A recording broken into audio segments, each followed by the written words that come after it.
Hey, maybe my balls don't itch. All balls itch. Welcome to Couch Potato Theater here on the Fandom Podcast Network. On Couch Potato Theater, we celebrate our favorite movies.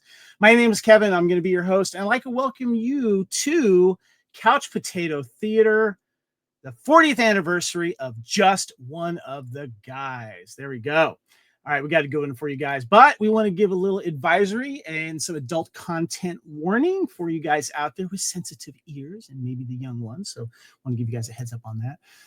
We are celebrating the 40th anniversary of Just One of the Guys. But before I go any further, I have to get my crew on for this. And first of all, we're going to start with the Queen of Movie Foo, my co-host for Time Warp podcast here on the Fandom Podcast Network.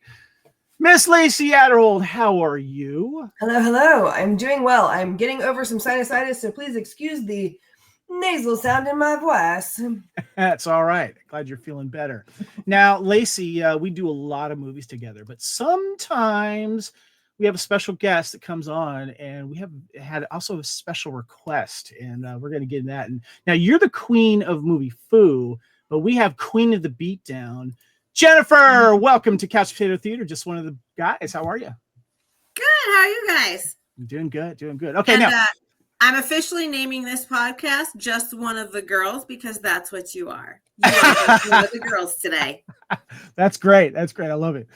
So now, before we go any further, Jennifer, you came to us last year saying, I need to do this movie.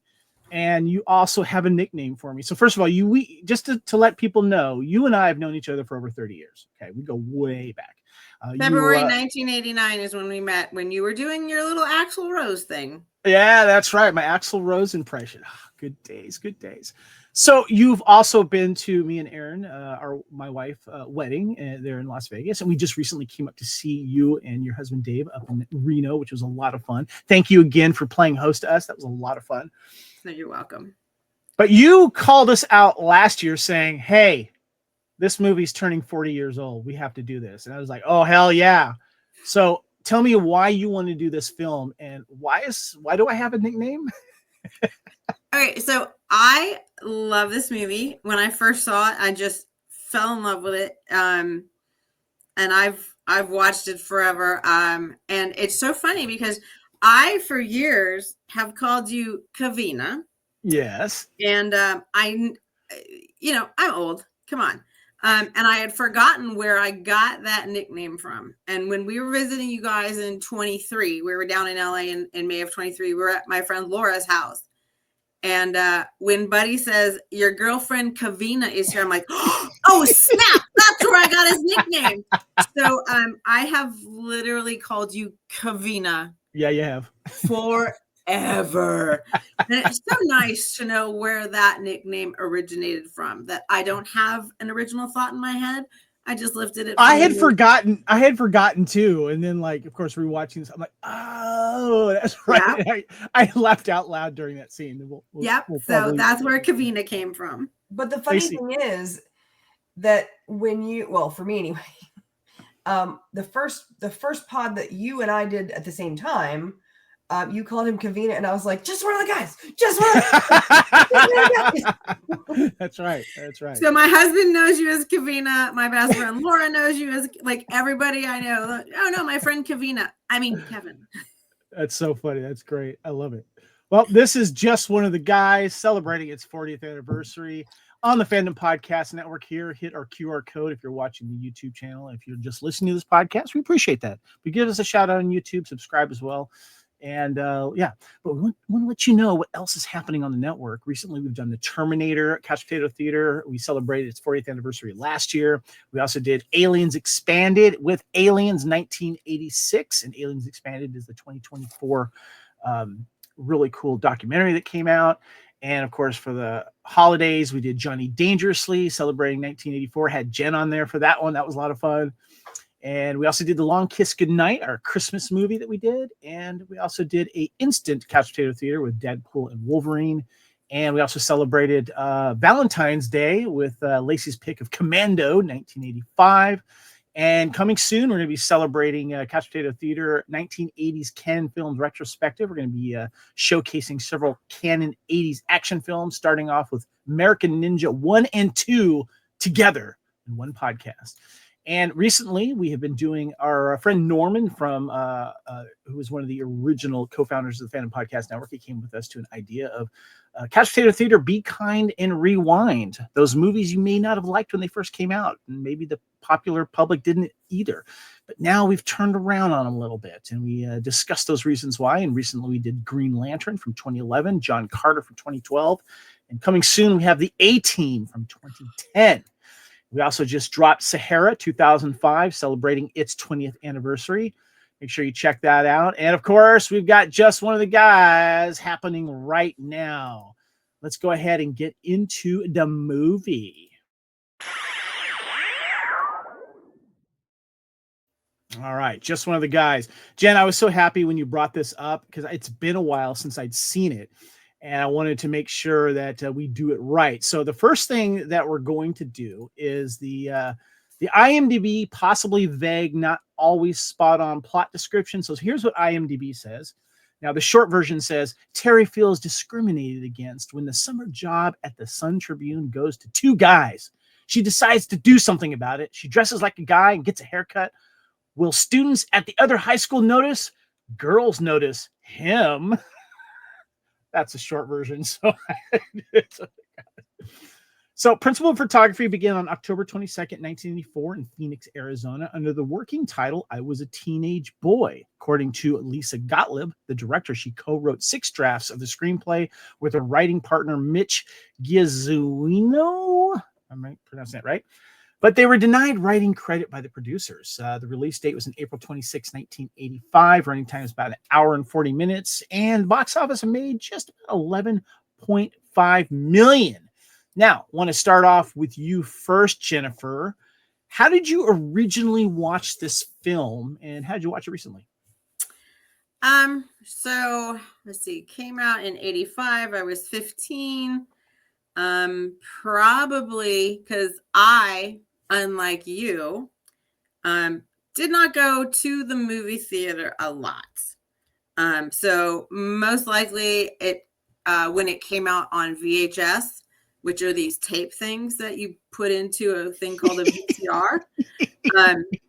Probably rented it on a girls' weekend, was I at Laura's or Laura's like a sleepover, and watched it and just absolutely fell in love with it. Plus, this is my dementia and my craziness. I thought Rick was hot. So, I have questions about that later, so I'm glad you brought that up. Kind of nerdy, kind of offbeat, kind of, not traditionally hot, but kind of cute. Well, I want to ask you, how'd you watch it recently? Because for those of you that are watching this, in 2025 anyway, it's showing on Tubi right now for free. How are you watching it? I actually own it through Prime, Gotcha. Amazon Prime. So last night while Dave was at his mom's gambling, I was watching Just One of the Guys yet again. Nice. Very nice. All right, Lacey, how did you watch it? How did you watch it? Mom have a casino somewhere inside her home? Oh, no, they Kevin and Aaron stayed there. It's a Western Village, and so he goes and visits his mom, and then they go to the casino, gamble, and eat, and yes. I'm very confused. And I get Saturday night and Wednesday nights to fart around and do my shit. So Dave's mom is a fixture there, so yeah, definitely. Nice. So Lacey, how did you see Just One of the Guys originally? Watch it recently. Well, okay, so this was, what was it, 86? I can't even remember. April 26, 85 is when it came out. 85. Okay, so if this was 85, I was 12. So there still didn't have PG-13 at that point, so it would have been PG, even with the boobies. So I likely saw it, I want to say at Lenox Square Theater when they still in Atlanta. Yeah, in Atlanta. But then I remember seeing it on like TBS, with they didn't even bleep it. They just like cut the word here and there. Yeah. They'd be like, I can't believe you. And then what? Just like, oh, okay, what? But I mean, and then I saw it, on TBS every 3 or 4 days. They would replay it, back when they would just do cycles of movies. I remember the reason I wanted to go see it was because of William Zabka. For some reason, I saw him. I was like, "Oh, that's the guy." Oh, okay. Because he always plays such a good bad guy. Yeah. Okay. So how'd you watch it recently?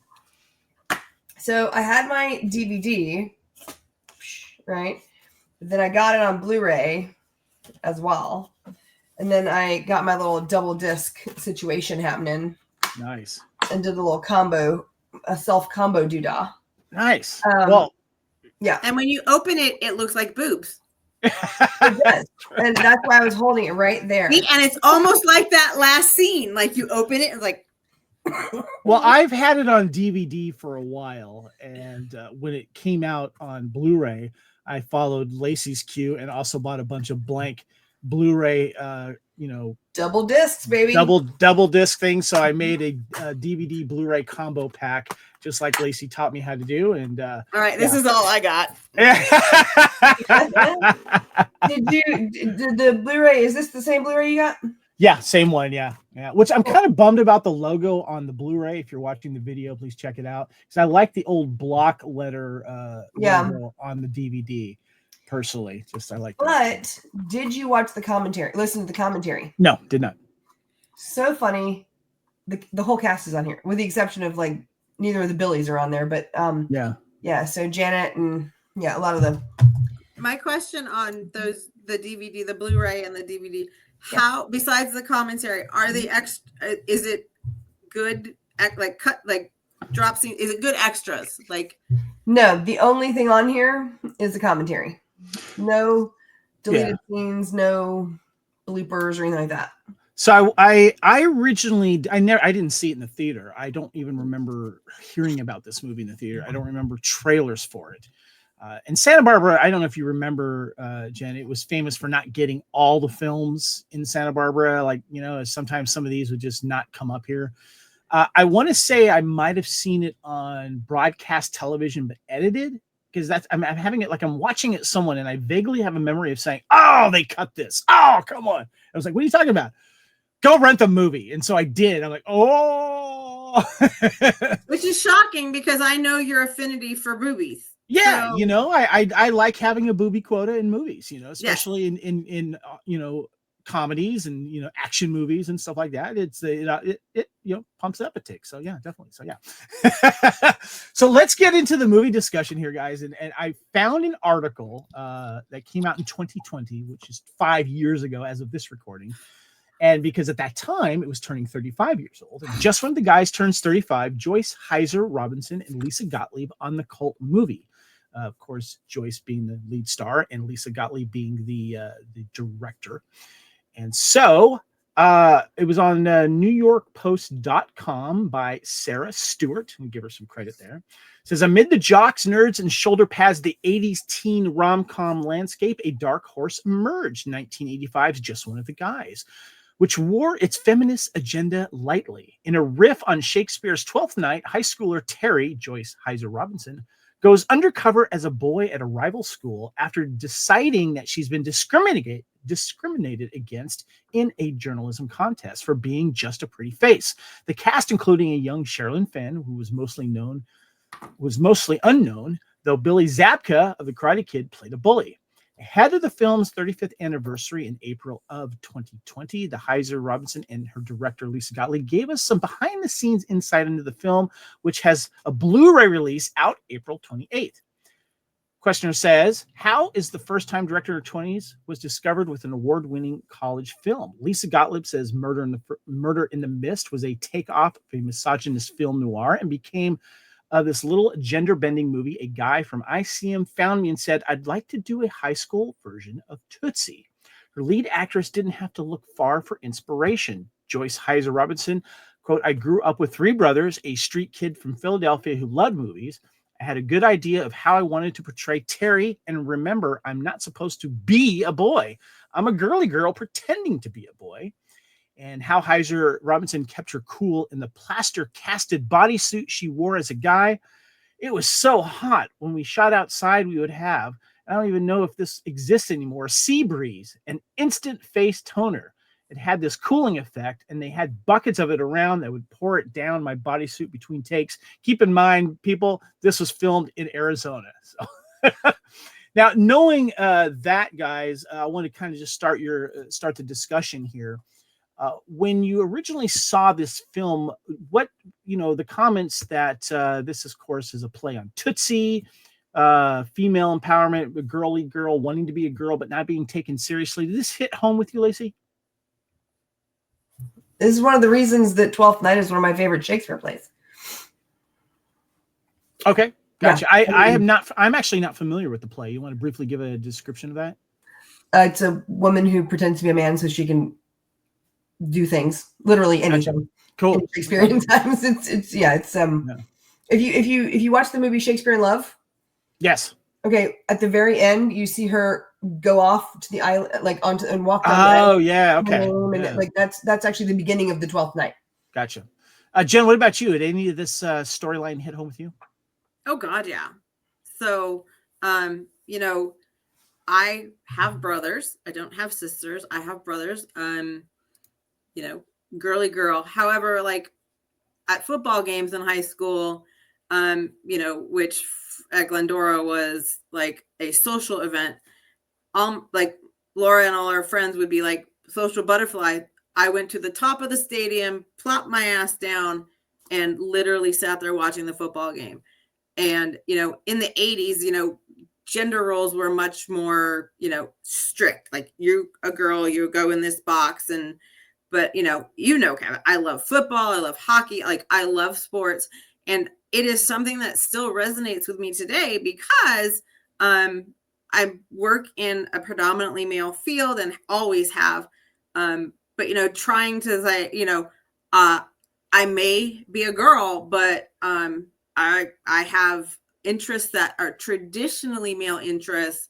I have to soften up my emails because I've been told you're a little bitch, you're a little harsh. And it's like, no, if I was a man and did any of the stuff that I do, you would not blink an eye. So it resonates with me in that, oh, well, you're a girl, like when, and we'll get into it, but when the boyfriend talks about, you should do something, it's a hobby. And it's like, no, it's not a hobby. Like I can do these things. And I was brought up like that. Like you can do whatever you want. And so it still resonates today, especially with the climate going on and everything. Like, women should be in this box and, which is why I was late to this podcast because I was cooking breakfast for my husband and cleaning. So there you go. Okay, so the article goes on, and the interviewer asked Lisa Gottlieb, the director, Billy Jacoby, as Terry's sex-obsessed younger brother Buddy, was the set's comic relief. The director, Lisa Gottlieb, said, when he walked into my office, I called everybody and said, I just found the 14-year-old Bill Murray. And Joyce, the lead star, says we would constantly get in trouble because we couldn't stop laughing. Co-writer Jeff Franklin, who went on to create Full House, was the soul of Buddy. Lisa Gottlieb says Jeff was everybody's horny little brother. He wrote the ball-scratching speech where Buddy teaches Terry how to act like a guy, and the lines explaining how men stand. We stick our dick out because we want the world to know how big it is. And Gottlieb fired her initial cinematographer for being sexist. Lisa Gottlieb said he was older from this generation of men that can't talk to women. We would meet to go over shots, and he would just say, don't worry, babe, I'll make you look like a good director. And I was like, I'm not going to give up the look of this film to this asshole. I thought that was great. The final scene, in which Rick insists on being a stereotypical guy, seems at odds with the rest of the film. Joyce says, I agree. We shot the ending months later. And Lisa, the director, says, I wrote an ending where she's on the soccer field with Clayton, tackles her, and they roll around. But Jeff came back and told the executive he didn't think it worked. He had a hit show by now. So he had some say on that. So there's a little insights there. Yes. Interesting that the final scene involves soccer because there was a little movie a couple years later with Amanda Bynes. She's the man. Same 12th night. and she was a soccer player in that movie. So it's interesting how these little tidbits all kind of interconnect. Yeah, I like that movie. That was a cute movie. So, yeah. All right, we got some movie reviews here, guys. So I want to bring this here. Movie reviews. Okay, so Rotten Tomatoes, just one of the guys. Rewatchable, comforting movie, it says. Joyce Hyser's performance as a girl and a boy is both very impressive. The film has a charm to it and is bold, and it doesn't pull punches, and it's got a 57% approval rating. Here's some IMDb reviews I got here. It says, even though it's utterly dated, it is still a great comedy with a good story and good performances and a good soundtrack. And also another user gave it 7 out of 10, calling it Yentl on crack. I've seen this movie more times. I've seen my own elbows. And then another IMDb user gave it a 7 out of 10. Seen it so many times. Just one of those cable TV movies, which I've seen countless times. Couldn't seem to turn it off no matter how it came on. See Airborne. Do you guys know what movie Airborne is about? That was it 91, yep. I think it is, about rollerblading. Yeah. Nothing great, but it had moments. The brother cracked me up consistently. Any thoughts on these reviews, Lacey? They're all right. They're all correct. 100% correct. Yentl on crack is hilarious.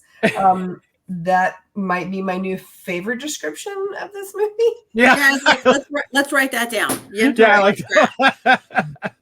Yeah, I mean that's you know it's funny. The one of the reviews said that it was dated, but I think the fact that it's dated actually is one of its charms about it too. And it makes it even more nostalgic, I would think. You know, the thing is, right now we're going through some stuff right now. It's not really dated right now. Like in current society, it is no longer dated. I am in Georgia right now, where there's a woman being held as an incubator because she's been brain dead since 9 weeks pregnant, and they won't pull the plug. They won't allow her family to pull the plug because she's pregnant, and the child is not viable. Right, but it's got a heartbeat. Yep. So. Not to bring it down, but not to get too moving along. We always like to talk about Letterboxd. We love keeping track of our movie watching on Letterboxd. I have a Letterboxd list myself. Letterboxd gives it a rating of 3.1 out of 5. I give this a 4 out of 5. Lacey, do you know what you've ranked? Just one of the. I think it's a 4 or 4.5. If you can do halves, I gave it a 4.5. Okay, gotcha. That's great. If you could give it 1 out of 5, Jen, what would you give it? I'd give it I probably would give it a 5, only because I find it the rewatchability. And it's an enjoyable flick. And it's in that Kevin's favorite time of movies. It's like an hour and 40 minutes. So it's a quick watch. Yeah. And it's entertaining.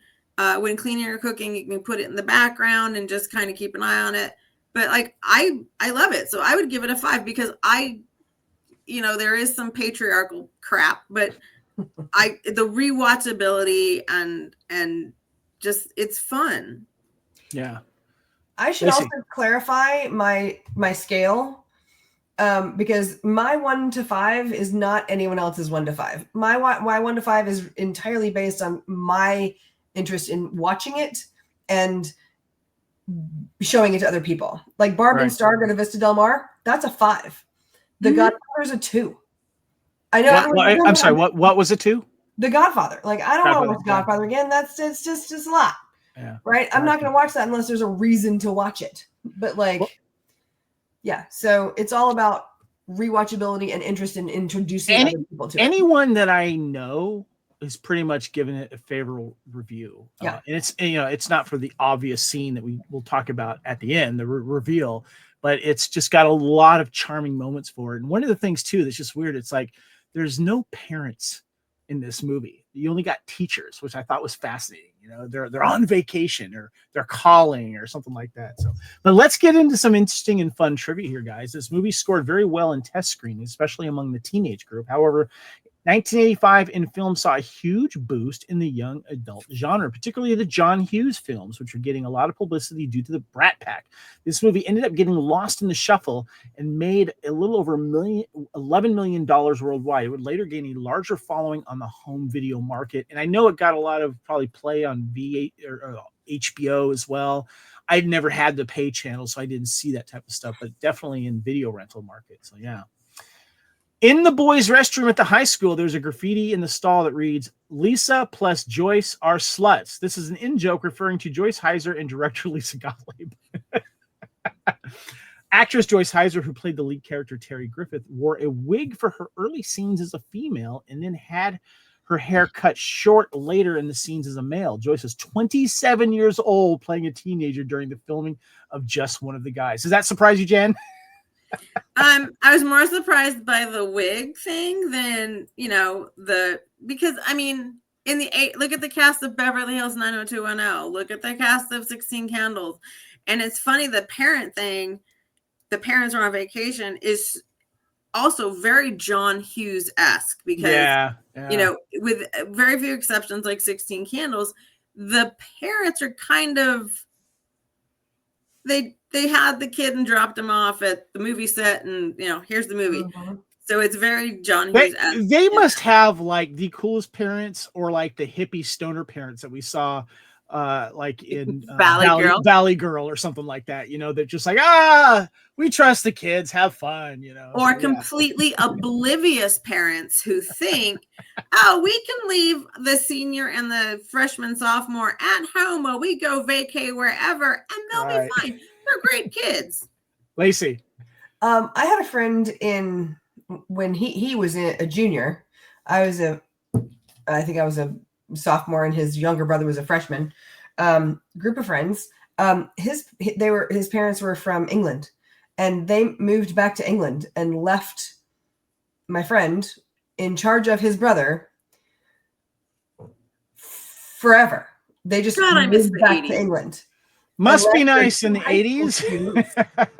It was nuts. I mean, we had a blast. They had a 3-story house with a pool and the craziness and all the stuff and the whatnots. And I didn't met their parents. I didn't have friends' parents that were that cool. That's interesting. It was wild. Next, we have, as seen in her room, Terry Griffith, played by Joyce Hyser, has a few Bruce Springsteen posters. Why? Well, at the time of filming, Joyce Hyser had already been dating Springsteen for several years. Director Lisa Gottlieb said he even visited the set. Now, I don't know how they met. I found that fascinating, but so there you go. Well, that just shows that he has a type. Yes. You know what I mean? Like, yes. Okay. Pretty dark-haired women. I mean, come on. Mm-hmm, mm-hmm. He's Joyce Hyser recently. Joyce Hyser had to wrap her torso with ace bandages under her wardrobe when she played the female version of Terry Griffith the male version of Terry Griffith to flatten her bosom. She said it was tremendously uncomfortable in the 90-degree desert heat while filming in Scottsdale, Arizona. And Joyce said in the interview that after the success of this movie, she had a great deal of offers for more high school movies. Even though she was in her late 20s, she also had roles for more nude scenes, but turned them all down. And this is the second of what could be called the William Zabka bully trilogy, in which he played a bully villain who picks on initially weaker students with dark, often black hair in between. The Karate Kid, 1984, and Back to the School in 1986.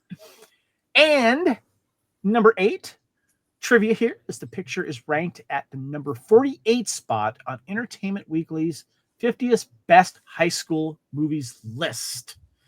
And although the film is rated PG-13, bare breasts were shown in contrast to nudity normally receiving an R rating. This is one of the things that always surprised me is those 80s films that were PG, but then you see the boobies.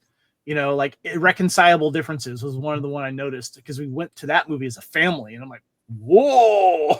Like, yay, boobs! I remember my mom looking a little uncomfortable, like, oh man, this is PG.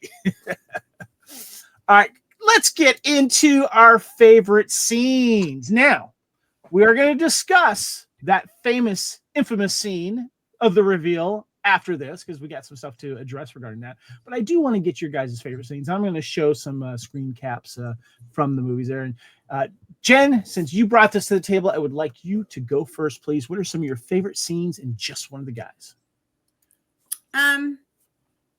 So like, it's so funny when William Zabka, who whenever there's a bully in a movie, I'm like, it's the William Zabka of this movie. The complete jock. Ooh, table lifting, and I'm working out. When he flips the spaghetti on Rick's lovely new outfit. I believe that's the one that you have up there. Yep. And Terry is like, but you look so beautiful. And it's so funny because he's like, okay, I'm just going to fade into it. And it's like she almost blows it there. But things like that, those little micro interactions, especially like when she goes to Rick's house, I'll take another brewski. Like, yeah, just the whole concept of trying to pass things off. The scene when she, like you just showed, when she's stuffing the sock down her pants, and her brother's like, why didn't I think of that? Like these little micro, her character doing things like, I'm gonna do my best to be a stereotypical male, and it cracks me up because like that's not how men are. At least that's what I assume. I don't have a penis, but just like this is how we interpret being a male, being masculine, hyper masculine, especially at the school. So those little micro zingers just freaking crack me up. The other one, and when I talk about still relevant today, the beginning when she's walking into journalism class and the two male teachers are having a discussion about a female student, highly inappropriate. Oh yeah. And they say, why do we hold her back so she can be around for another year? Right. Yeah. And the thing is that's coming from the female perspective, that's literally every day you kind of have that, what are they thinking? Is it, you're on guard. So it kind of brings it to light in the sense of, oh, that's funny. And it's like, yeah, but it's true. Yeah. So okay. Those kind of things. Lacey, what about you? What are some of your favorite scenes? Okay, I gotta say the speech is hilarious. Are you talking about when he's calling out William Zabka and he's holding up the little pinky? Yeah, when he's those of us in gym class. Yeah, me too. I love that scene. Right, and then of course it turns into the food fight. Yeah, that's super fun. And I gotta tell you, the guy with all the little frogs and stuff. Like he's one of my favorite characters. He's just this, the guy that has all the reptiles, right? Yeah, he's got like frogs and chameleons, and he's just kind of being wholeheartedly himself and has no problem. That is Stuart Charno. He is known as Reptile. Yeah. Yes. Yeah, and but just the character itself is so. I guess I don't know. It's just very innocent and sweet, and he doesn't have a negative bone in his body. He's just into what he's into, and that's cool for him. And I love there's no reason for him to be in this movie. Like if he was not in the movie, it would make no difference. But he's so sweet. I love that character. He's the one? Is he the one? He's not. Is he? He's friends with Ari Gross's character, if I remember correctly, right? No, there's two guys who do the nerd guys. Yes, that's right. The alien abductive guys, right? But then yeah. Speaking of which, Ari Gross is actually on the commentary. Oh, great! The whole that's cast awesome. is on the commentary. It's Janet and Joyce, and it's like 6 or 7 people on the commentary. It's great. And Reptile Guy, which is very interesting, for somebody to be that confident and that self-aware as 18 years old, I would assume, because he's probably a senior, and just not, this is who I am. I like my reptiles, and my amphibians, but it's refreshing to see someone who's not, oh my God, totally confused. He's like, these are mine. So that's a nice touch, that self-awareness and that confidence, even though he's a geek, a nerd, or whatever. Yeah. But he has that inner confidence, which is refreshing. But it also might be that, just back in the day, like we didn't really have terms at this point. I don't think autistic was really being thrown about yet. And so they always put like the one weird guy in the movie, right? I don't even see him as like self-aware and confident. I see him as just innocent and like this is his thing. And he doesn't even get that people are. Yeah, he was one of those great little things that bring character to this movie. Yeah. So regarding the scenes, one of my favorite scenes is when, of course, Buddy's teaching Terry how to be a guy. The way he kind of stands and then he cups his balls and he leans over.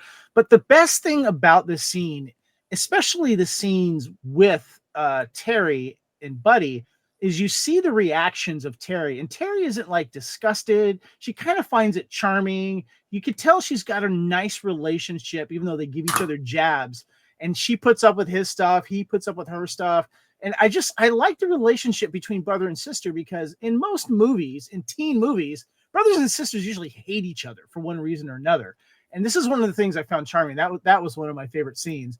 And of course, you mentioned I love the cafeteria scene, when he calls out Zabka's character, and Zabka, you just see him getting pissed. And Zabka's got to wear those white gloves, those workout lifting gloves all the time, But the scene that cracks me up, though, is when Terry's at home and she's all dressed up, and then like she's getting ready to go out with Kevin, the older douchey bag guy, but then like has to change quickly because Sherilyn Fenn's character Sandy shows up, and has to put on like the jacket right away and change everything. But then he takes Sandy into Buddy's room, saying that that's my room, and the whole thing with Buddy looking on was just hilarious, and like seeing how she's trying to juggle this secret in both of them. And the best part is, so Terry's pretends to be in that room, and that's hers, and then Billy goes, "Yeah, he likes tits and ass," when Sandy sees all the Playboys everywhere. That was great. Yes, but this one reads Vonnegut. Yeah. And it's funny because when I was watching it last night, when he's doing the whole, teaching her how to maneuver and work with a penis, the getting in there and taking up space and occupying space, this might be the first instance on film of manspread. I thought about that when I was watching. They're like, I need all of this room. And it's like, dude. Manspreading, as it became famous on subways and buses and stuff like that. Like, dude, because he says that. He's like, we need room. We need room to move, and it's like, and then he's getting in there and digging in. And it's like, really? Do you really just like almost put your finger up your butthole? Because like squeezing you squeeze your balls, do you pluck your hairs while you're doing that? So yeah, that is a great scene. Okay, guys, let's talk about that scene, as we're going to call it here. And of course, the comment goes in the movie, Rick says, "Wait a minute, are those what I think they are?" Terry says, "I'm sorry." Rick raises his voice in disbelief. "Where do you get off having tits?" So that's the big reveal, guys, here. So now I'm going to show this one real quick, as it shows a little more of the under boob area, but it's covering out the nipples and stuff like that. But you just want to get an idea of what you're seeing here, and it's not X-rated, but I want to show that anyway on the video. If you're listening to this, watch the video and you'll see what I'm talking about. Anyway, so I want to ask you guys. So this is part of the article that Sarah did here, and she says how Terry should reveal her true gender to love interest Rick, played by Clayton Rohner, was a subject of debate. Now, this refers to that earlier article I was telling you about by Sarah Stewart back in 2020. And Lisa Gottlieb says, "I talked Joyce into taking her shirt off. I knew we needed that. One of the first lines I wrote was, 'Where do you get off having tits?' And Joyce says, 'I had a no nudity clause, but Lisa said, what if we shoot both ways and you make the decision?' When I looked at the dailies, it was so much more impactful when you actually saw them." And I got a little bit of scene trivia here. While considering if she should film the topless scene, Joyce Hyser discussed the script and scene with a very close friend, another actor, who advised her against it by saying, quote, "Honey, those are breasts. If you go topless in that scene, no one that you will meet will ever look in your eyes again."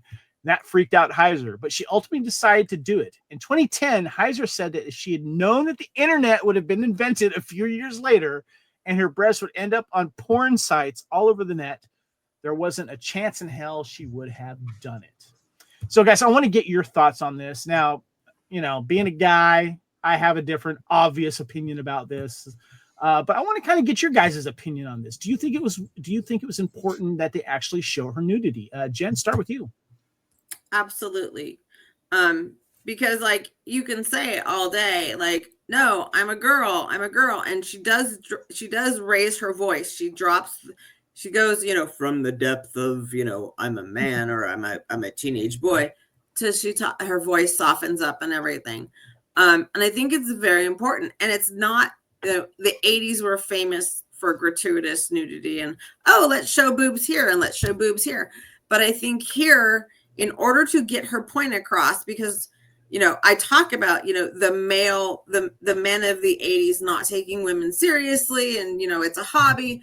Like, this is how I get my point across that, no, my sex is female.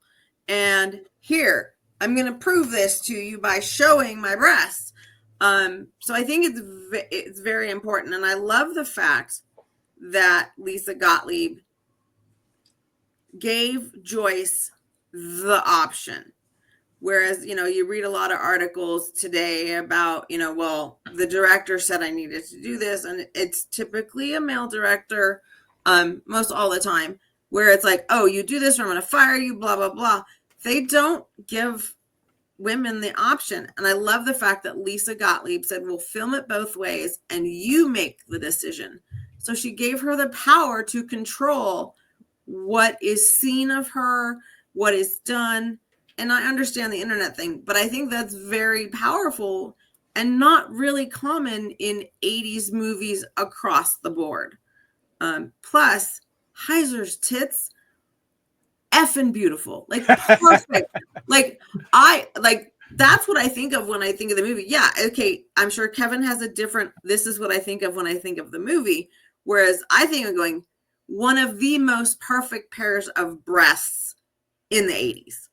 Like, they're gorgeous. Right up there with like Jamie Lee Curtis, maybe? Yes. Just beautiful. So, Lacey, what about you? I want to get your thoughts on this. We've been doing these movie podcasts for a long time, and I've heard your thoughts on many scenes regarding nudity, and we've gone across some stuff like the movie Zapped, which did some naughty stuff and got in trouble and stuff like that. I want to get your opinion on this particular scene. Do you think it was a good idea to continue with it showing the full nude scene, the topless scene? What it comes down to for me is that if the actress decided to do it, cool. Was it like necessary? No, it's never necessary. Did it make the scene work? Yeah. I mean, it's a kind of a poignant moment, but I think that the reason it worked is it was one of those things where in the situation that she was in, she has like, she says 3 times, no, I'm a woman. I'm a girl. And he just doesn't believe her. And she's like, well, I can. Here you go. But the thing is, it was not done in it's like 3 seconds. It's not like it's a, gratuitous whatever. As Julie Andrews says, it was very legitimate. There's a legitimate reason for it in the script, in the film. And that's cool. I mean, I just don't, it didn't, I can appreciate a nice pair of boobs, but that's not what drives me to watch this movie. It's interesting. It's interesting you say that because, of course, young Kevin was all over the boobs, obviously. Well, of course, because. But what I noticed rewatching it recently, though, that obviously I know that it's coming and it's going to happen. It's great, but I noticed little things about Joyce's acting, about how she's falling in love with him, and certain nonverbal things that she's doing during the prom scene, and especially when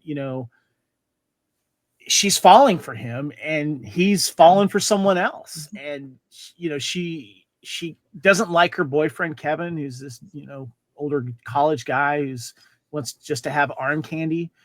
And so I like that she's, you know, I think what makes this scene worth the nudity is obviously the funny line that he has when he says, "Where do you get off having tits?" You know?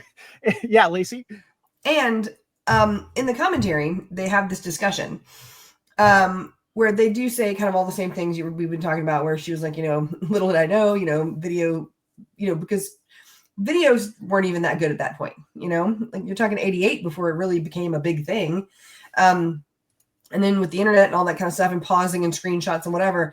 And I'm struggling to find the best friend. Toni, is it Toni Hudson, the best friend? The blonde. She was like, well, let's face it, they have never looked so good since. I mean, that if you're gonna show your boobs, if they're gonna be on the internet for forever, that's the age you want to show. You know, she was like, you know what, you're right. They looked amazing. She was like, they look great. You know, it's fine. So it's one of those things where in the 80s there was a lot of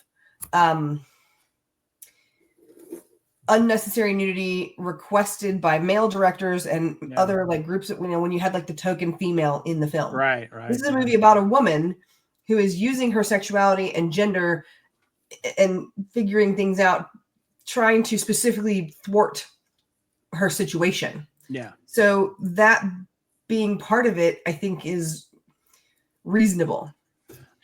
Jen, Jen, go ahead. And I think to add to your point, Lacey, you know, in the 80s movies, we've done, you know, Valley Girl and things like that. And you can tell the 80s movies, the difference between a male director and kind of the dialogue and the acting and that portion. Whereas with the female directors, you know, Valley Girl and all these movies, it's a lot less focusing on the male gaze and really developing the character. And I appreciate the fact that these female directors in the 80s, you know, were kind of going against the grain and saying, no, this is how we're going to do it. You know, we're going to respect the woman's, the females in this movie, giving them options, making them look good, talking them through it. So I think that's one of the things that is real important. These 80s flicks that were directed by women. It's about ownership. Yeah, exactly. And they gave them agency to be able to do things. Yeah. The thing that I noticed too, rewatching this recently, actually, you know, I have it playing right now, and I was watching it earlier. Is the the thing that when Joyce goes in, when Joyce plays Terry as the guy, there was times I was forgetting that she was a girl. Mm-hmm. And because she was so well at doing the voice a little bit and doing the mannerisms. So I got to give her a lot of credit. And I thought they were there's just some very sweet moments with her, especially with her and Buddy and stuff. But yeah. So regarding that scene, it's obviously something that will always be around and people that will always remember and talk about. But it did bring up a topic I wanted to share with you guys. And one of the things that was famous for watching movies in the 80s and when you rented them is a little thing I'd like to talk about is the most paused movie scenes ever. Now, when you do a search on that, it covers the gambit from like 70s, 80s, 90s, and up to 2000s. And Sharon Stone's famous scene, of course, is always up at the top. But that was a 90s film. So I'm going to ask you guys, what do you think were some of the 80s most paused moments? And I compiled a list. I went through Reddit. I went through some other ones. And I wanted you guys to kind of throw out, what do you think were some of the most paused moments in 80s movie history? Lacey. I'm going to go Trading Places and Reckless. Ooh, okay. Reckless. Yep. That was the one with Richard Gere. Yeah. Right. No, that's it's Daryl Hannah and Aidan Quinn. That's right. Yeah. Now, a movie that was hard to find though, and not a lot of people saw that. But yeah, that's definitely a good one when you got it. What about you, Jennifer? What would you say were some of the most famous 80s paused moments on VHS?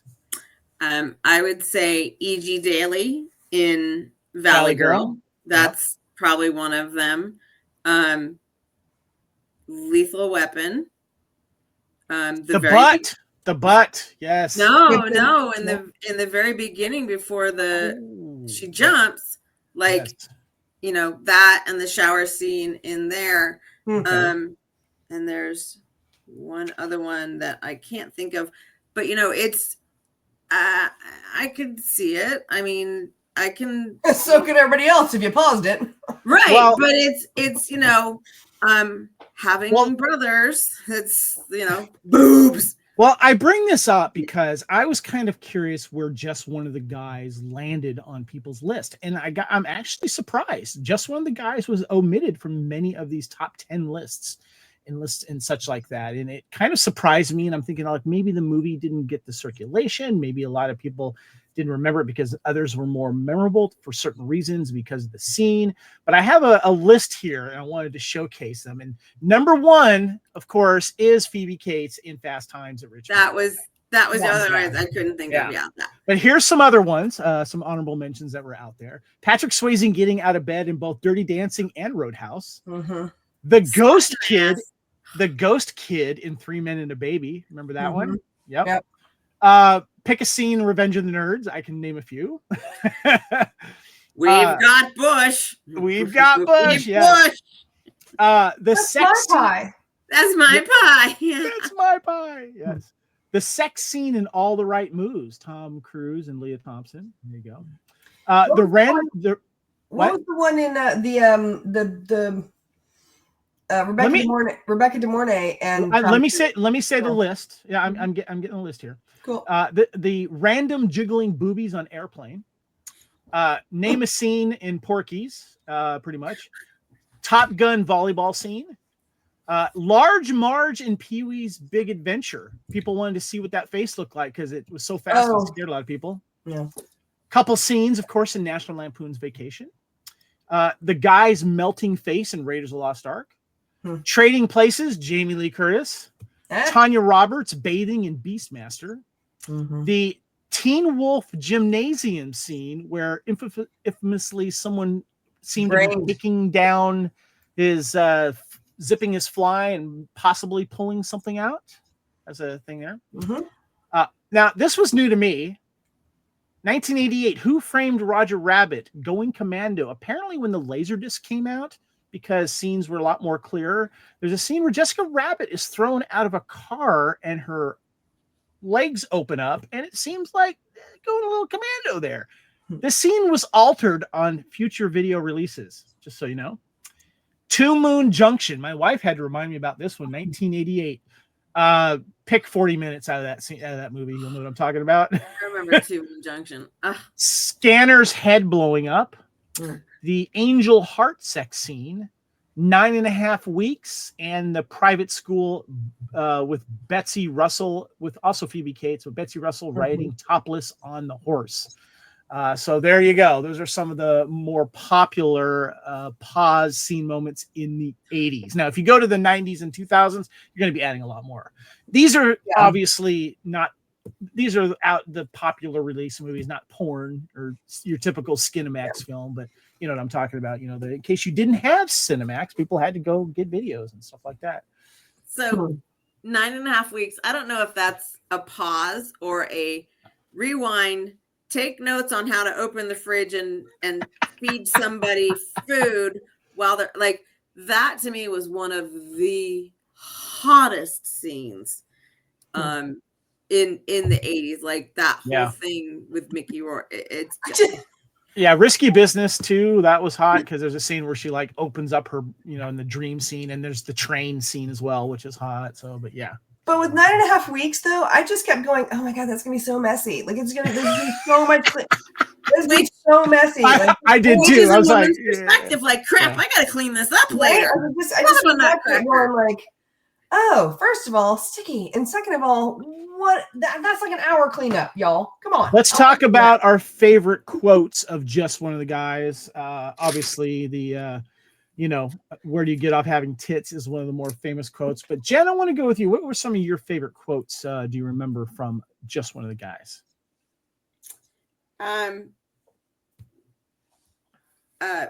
of course you're confused. You're wearing my underwear. Yeah. One of my favorites is when Terry is walking by Deborah, the Zabka's girlfriend, and she's like, "Oh my God, my ear! I can't find it." And he's like, "Here, put a pencil eraser," which I actually used. I'm like, "Oh, that's a great idea." And I remember doing that with earrings when I wore earrings. And then Zabka's talking to her, and he's like, "What was that about?" And he's like, "He knew how to fix my earring." Well, that's because he's a little tulip. Like, the derogatory remarks that Zabka throws out there are hilarious. The two guys, the Star Trek nerds, Star Wars nerds, whatever, they didn't pay the licensing fee, so they became aliens from another planet. And when they're talking, it appears to be a carbon-based douchebag. Like, that's a good one. Yeah. And that's just it's one of the things I love about these 80s movie like Revenge of the Nerds and Valley Girl and stuff. The little airplane is famous for it, but those lines that are just like perfect quotes that you can use pretty much in any situation. So calling people a little tulip. Lacey, what about you? Got any favorite quotes? Billy, the younger brother. When Billy. He says, "Back from the cult." He says what? He says when he goes on that whole thing about how he's trying to get the girl to do all the things, and then the Kavina is sitting there waiting, like no, let's get back to question number 6 or whatever. And he's like, "Okay, I'm just gonna admit it. She's left for a cult." Da-da-da-da. And all of a sudden she turns around the corner and he's like, "Terry, back from the cult." Oh yeah, that's a good one. It's delightful. And then when it's kind of ridiculous, but when Sherilyn Fenn pulls the sock out and she's like, "I'm flattered." Which is, then she's like, "How small can it be?" And she's like, "You'd be surprised." It's a clitoris. It's not a penis. Yeah. One of the lines that made me really laugh this time was when Terry says, "Can't you hear what you're saying? Aren't you a little embarrassed?" But he says, "Nope, I'm horny. Horny will kick embarrassment's ass every time." It's so funny. There's another one when Deborah, Zabka's girlfriend, is talking and, deep down he's insecure. And Terry's like, "Yeah, well, up front he's an asshole." Like, like these zingers that they are so many one-liners in there. It's just part of normal conversation, and it's hilarious. It's like deep down he's an asshole. All right, guys, let's talk to cast and crew discussion here, guys. First of all, director is Lisa Gottlieb there, and the cast that we have here is Joyce Hyser as Terry, Clayton Rohner as Rick Morehouse, Billy Jane as Buddy Griffith, William Zabka as, of course, Greg Tolan, Toni Hudson as Denise, Lee McCloskey as Kevin, the douchey guy, Sherilyn Fenn as Sandy, Deborah Goodrich as Deborah, Kenneth Tagar as Mr. Raymaker, Ari Gross as Willie, and Stuart Charno as Reptile. I want to get your guys' thoughts on the cast, just overall. What was the standouts for you, Jen? So William Zabka is, it's just, you think 80s, you think Bully, you think him. I think Zabka and Lee McCloskey, who plays Kavina, somewhere, somehow, in another alternate universe, they're brothers. And their father is William Atherton. Nice. So, yes, yes, it's true. He has no dick. Yes, yes, and it's like you could see because they're all blonde and they're all kind of fucking assholes and douchebags. But that's what I think of is y'all related to Atherton. Clayton Rohner as Rick, just he's not like Brad Pitt hot or but he's got that quality. So love him. Those are my favorites. Even though I was going to ask about him. I if you guys thought he was attractive, did you find him attractive before he kind of got the little makeover, or both, or what? just through the whole movie, because it's not just his physical appearance, but his personality. And, you know, when he's in a setting like with Terry, really into James Brown, takes him home, and then they talk, he kind of reveals himself, but he wouldn't do that at school. So, you know, having been a teenager years ago, you can relate to that too. Yeah. And it does make, you know, it's not all about physical. It sometimes the brain, you know, and just an inherent sweetness helps to make somebody attractive. And that's what I've, you know, that's how I felt about him, is he does have that inherent attractiveness because of his personality and the non-traditional good looks. What about you, Lacey? What are your thoughts on the cast? Who stands out for you? Okay, so let's start with the Clayton Rohner thing. I think he's hot. Like, I don't think it's non-traditional. I think he's a very attractive man. I think he's also got charisma and charm. I'm shocked that his career didn't like turn him into, you know, more of a leading man. I don't know if you've seen him lately, but he's turned into a silver fox. He's well. Fine. Yes. Would not kick him out of bed for eating crackers. Yeah, like he's pretty delicious right now. Like, he's nice looking. As far as like the cast goes, I think that they did everything right. Joyce, I think I'm so confused as to how they found a woman who looked that much like Ralph Macchio right after. I mean, but in a good, I mean, because she's stunningly attractive as a woman, but she really does. She looks just like Ralph Macchio. And they said it in the movie. Sandy references to Ralph Macchio in the movie. Yeah, I mean, they said it because it was just like right there. I think Sherilyn Fenn is fantastic, but she was underage when they did this movie. She was like 15 and a half, 16 years old. And what's his name? I don't know. Billy Zabka. No, Billy Jacoby. So there's like things that had to happen and whatnot, or maybe he was 14 and she was 16, something like that. There were issues. And then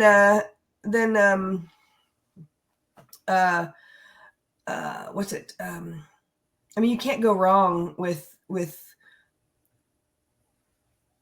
Zabka as the bad guy. Like, they just can't. Sorry, my brain went. But he's just so good at being such a dick. And the funny thing is, on the commentary, they talked about how everyone was so upset. Like, all these girls would like just throw themselves at him, and he apparently. The director was like, yeah, he was super religious back then. Now, I don't know if he still is or whatever, but he was like turning women away from his trailer, and they were like, and Billy Jacoby would like, just like literally stand around outside his trailer and like, she was like, they actually used the term leftovers. Nice. on the commentary. One of the standouts for me was it Toni Hudson, who played Denise, you know, Joyce's friend, the cute blonde bob cut that she had. She was really good in this, especially when she's like, you know, fending off Billy's, you know, advances and stuff like that. She was very charming. I thought she was great. I thought she looked great too. So yeah.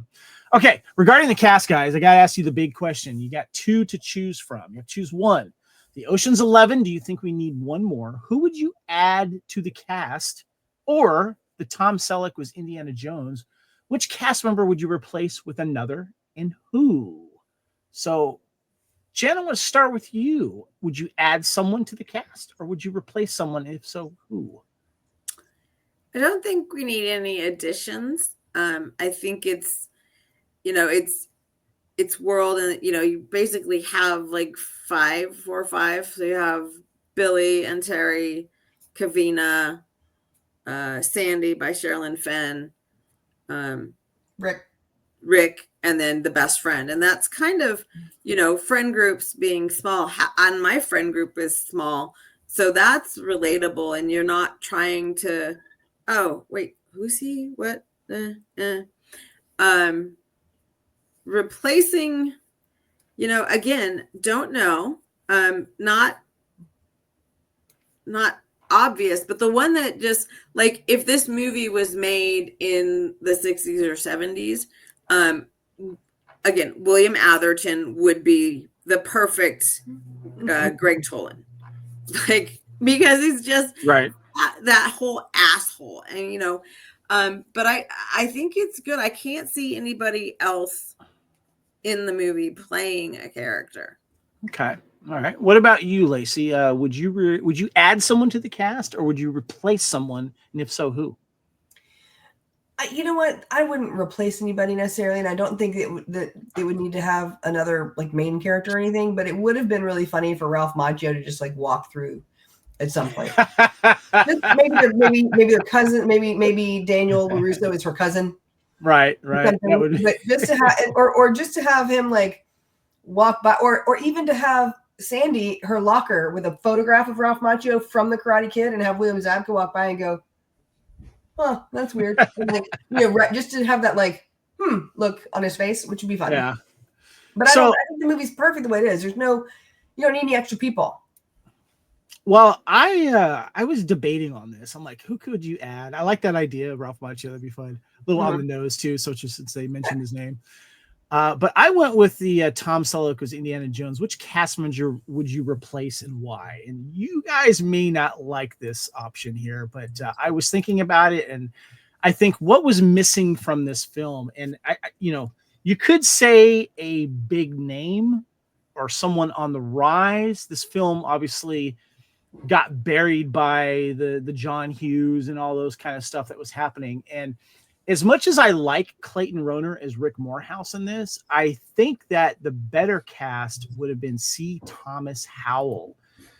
Because if you look at C. Thomas Howell during that time, and I'm going to go ahead and put a picture up here right now, he was a name, and he was getting bigger. And plus, you have to keep in mind, 1985, one of my favorite movies came out is Secret Admirer with C. Thomas Howell.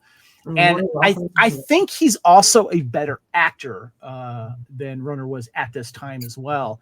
And he's the same. He's a good age for it, though. And he's coming off, of course, he did 84. He did Tank. He did Granville, USA. In 84, he did Red Dawn. 85, he did Secret Admirer. Then he goes to The Hitcher. And then he makes Soul Man in 1986. But I feel like C. Thomas Howell would have been better cast in the lead as that. And, especially at the end of Secret Admirer, when Lori Loughlin's character is taken off on the boat, sea cruise thing, and he jumps into the water and he goes, Tony, yeah. He gets her. There's something about that scene thinking like, if he was in there, I feel like he really could have sold the scene better than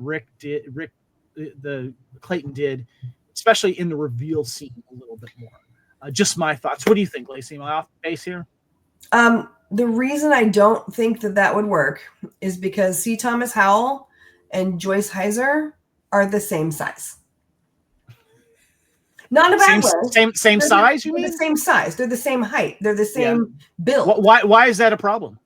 Because the whole concept of this film is her trying to like look like a man, like trying to, and if she looks enough, because C. Thomas Howell has feminine features at that time, right? I mean, he was still very, very young. He's kind of doesn't have the 5 o'clock shadow. I mean, Clayton Rohner he was taller. He had the shoulders. He had, the facial hair, but he was taller.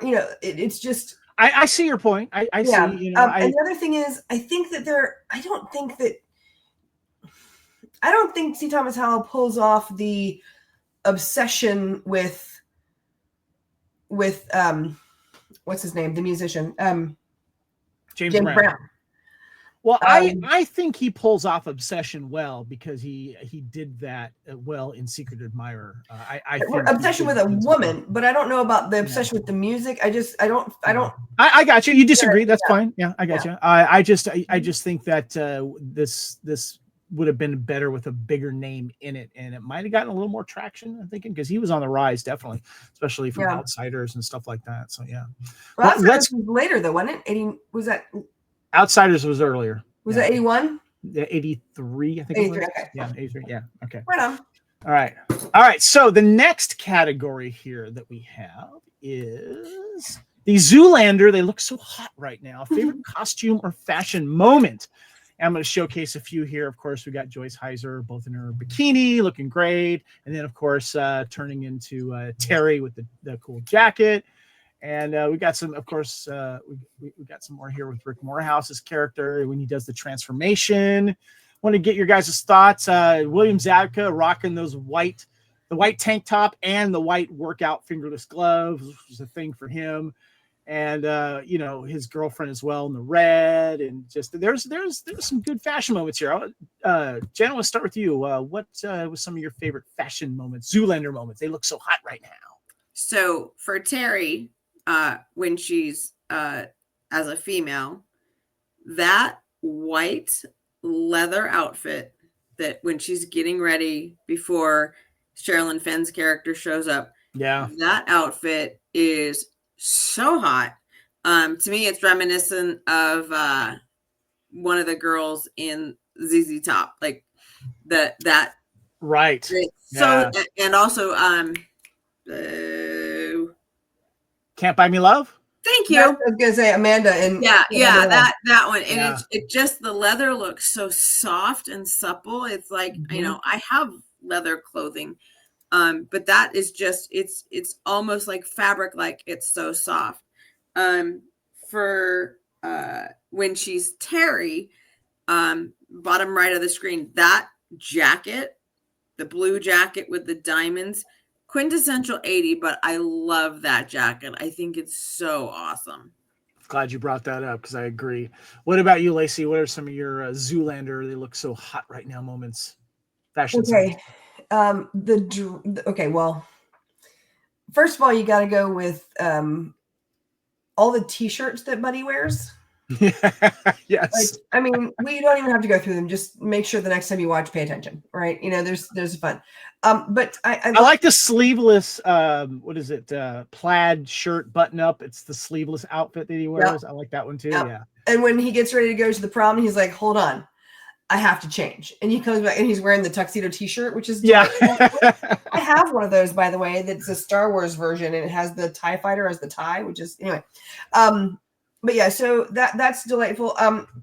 When Terry is in her female costuming, I did love the black pants, black shirt, red shirt, kind of like with the one sleeve down, like the flash dance top. Yeah, that's kind of fun. The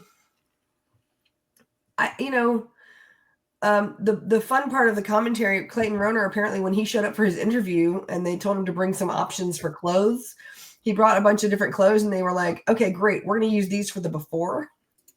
He was like, these are my actual clothes that I wear every day, guys. Which is hilarious and adorable. The wife beaters with like the whole long, the white t-shirts that go all the way down to Billy Zabka's waist. Yeah. Which is just ridiculous. Those are always hilarious. And Sherilyn Fenn, she has like her whole wardrobe is like perfectly curated into a very specific look. Like she was a cougar at the age of 15. I liked Zabka's girlfriend, was it Deborah? She, especially that little red outfit that she looked great. She had the headband too to match. And Toni Hudson is Denise. She just looked adorable and cute at the same time. And I love that little haircut that she has. I thought she looked great. So yeah. The other thing that was awesome, and I had everyone the belts. The belts that all of the women wore, and it wasn't tight like this. It was loose, and so you have it kind of hanging, and then you move it to one side. So 80s, and I love like all of the belts. Love them, and they were triangles. Like one end was like this wide, the other end was like this wide, and you're like, "What is this for?" Absolutely nothing. Decor. Yeah. Yeah. Mm-hmm. Okay, guys, let's get into this. Is a fun category here. The Star Wars Twin Suns favorite filming location or set piece, guys. What were some of your favorite set pieces? Filming locations. They were all filmed in and around Arizona, but we got some great, like the schools and the houses and stuff like that. Jen, I want to start with you.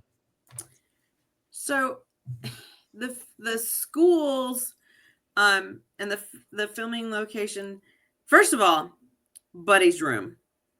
I'm so glad you brought that up. That was like my first pick was Buddy's room with the Foot Locker full of Playboys and all of them laid out everywhere. And throwing out the Teenage Mutant Ninja Turtles. I mean, I like now people like, oh my God, I don't find it offensive at all. I mean, that to me is typical. And the school, and I read, wasn't the school also used in another teen teen rom-com? I can't remember it, but Buddy's Room was awesome.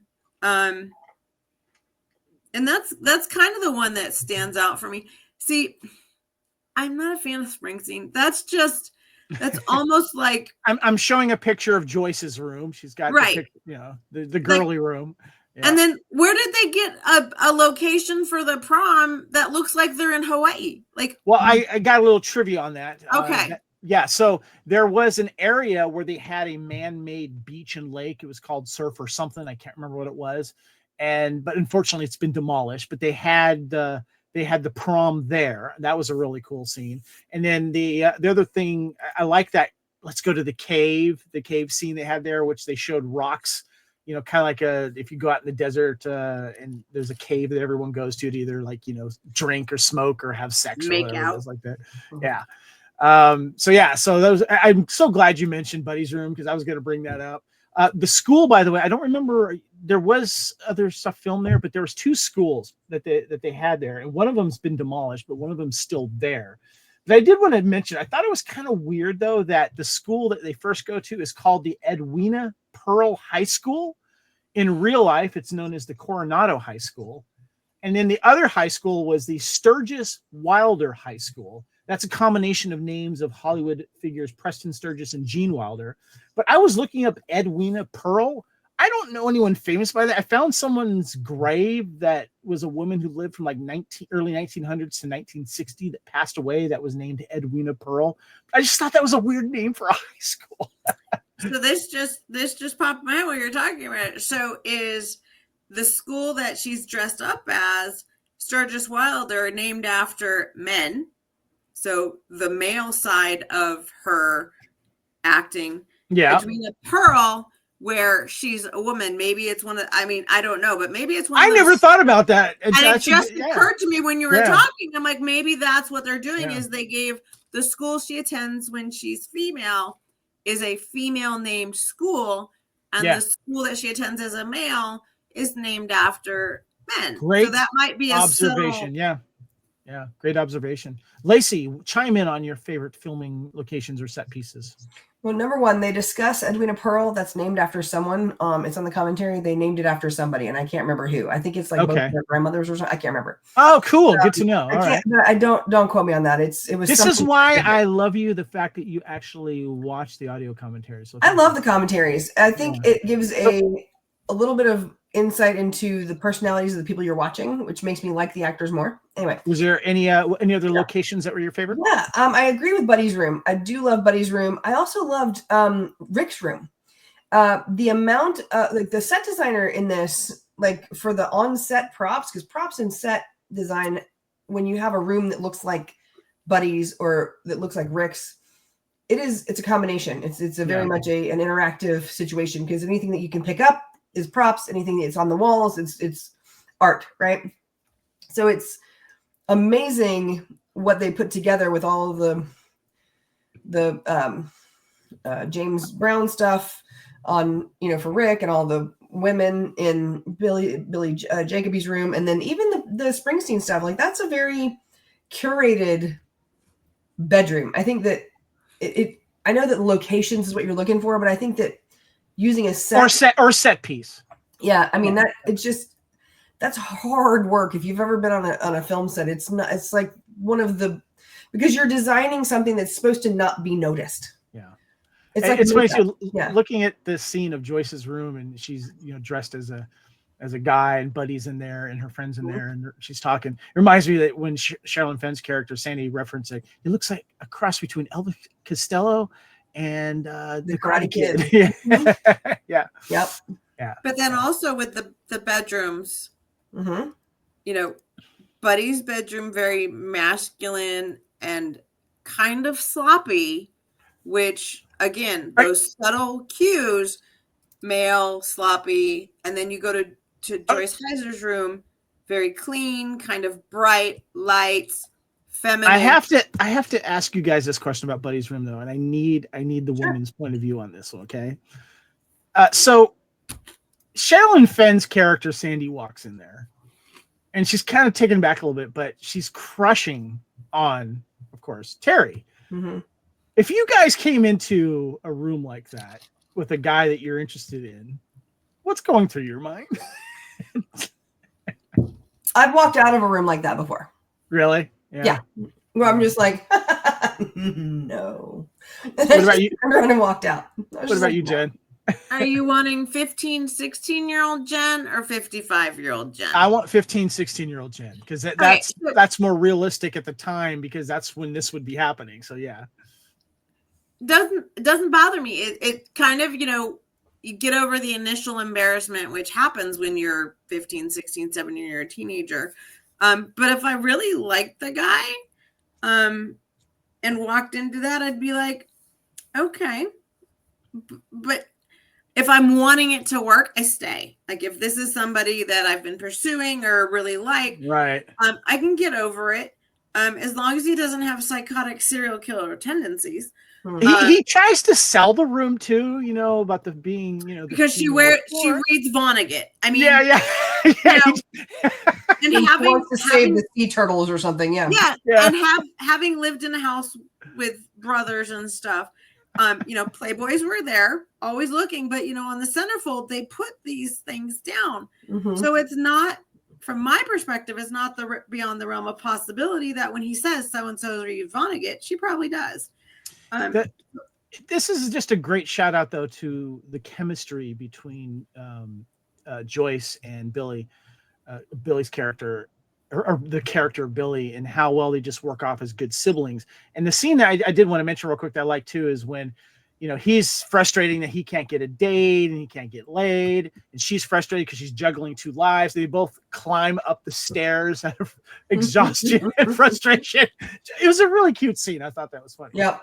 All right, let's have some fun here, guys. If you were a non-speaking extra on set, which scene would you have liked to have been in? I got a couple of mentions here. I got, of course, the scene in the prom, and then maybe in one of the high school scenes. But Jen, let's start with you. Where would you like to be a non-speaking extra on just one of the guys? Because keep in mind, we technically were old enough to be in this movie. Thanks for that. Can you get the knife out of my back?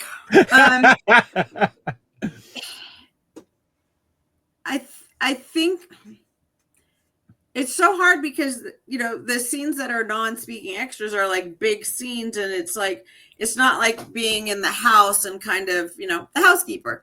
But probably the prom, just because I get to wear a dress and have my hair and makeup done. Do 80s dances, do my 80s alternative new wave dancing, grab the spider web, Susie and the Banshees. So something like that, like the prom. And if I was a speaking part, I'd want to be the cousin who's 12.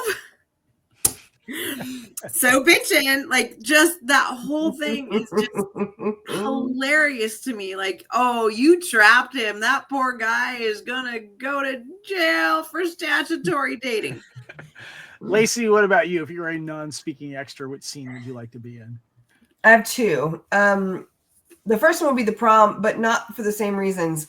I would have loved to have been there just at the prom because James Brown came to set and taught them how to dance. And that would have just been, first of all, fun to watch. I didn't know that. You sold me.